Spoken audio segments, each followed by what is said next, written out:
I started writing when the first time I tried to get sober, January 2013.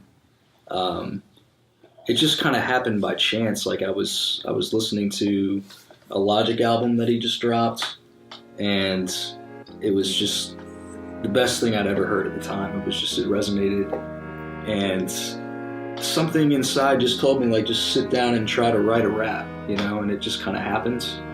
And it was like I just felt this rush that I hadn't felt, like it was like I felt like I found that thing, that like, like as an artist, like you always feel like at a young age, like I always feel like I feel like I'm meant to do something, I don't know what that is yet, but I feel like there's something there, and I felt like I found it, and it became like a new, addiction. Really, it was like this is it right here. So I started just writing, and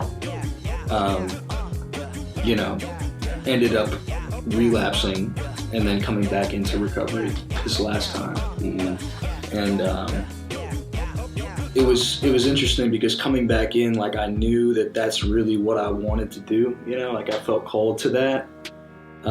So it was almost like I had a sense like a reason to stay sober. Like I knew that this would never happen if I was getting high, ever, because I just never wanted to amount to anything, you know what I mean, when I was getting high. Like it wasn't gonna work. So the mixtape, it's called Relapse Prevention. We had a relapse prevention packet in Ridgeview, which is where I went to rehab. And plug Ridgeview. Yeah, shouts out. That's my alma mater too.